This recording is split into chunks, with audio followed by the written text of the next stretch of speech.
আপনাদের সাথে আমার যে সম্পর্ক বিগত 15 বছর বাংলাদেশের মানুষ তাদের গণতান্ত্রিক অধিকার ফিরিয়ে আনার জন্য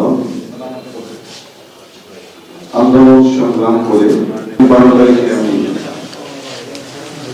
সংসদ নির্বাচন করছি। সেই নির্বাচনে আপনারা এখানে যারা উপস্থিত হয়েছেন সে আপনাদের সহযোগিতা সমর্থন সবকিছুই আমি আশা করি।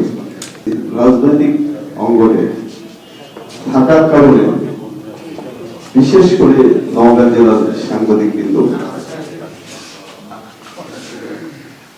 সারাটি জীবন আমরা সেই শৈশব কৈশোর থেকে আরম্ভ করে আমরা এখানে মানুষ হয়েছি। আপনারা এরপরেও যতটুকু সম্ভব তারা নির্বাচনের ব্যাপারে কাজ করছেন।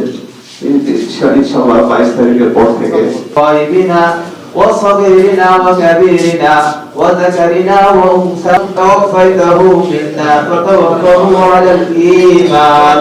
اللهم اغفر لنا ولوالدينا ولإخواننا الذين ومن ذرياتنا ولأزواجنا وللمؤمنين والمؤمنات. আজকের এই মত বিনিময় সভার বিশেষ করে জাহিদুল ইসলাম ধুর ভাইকে সাথে নিয়ে আল্লাহ বেহেশতের ভিতরে সম্মানের জিন্দেগি নসিব করেন।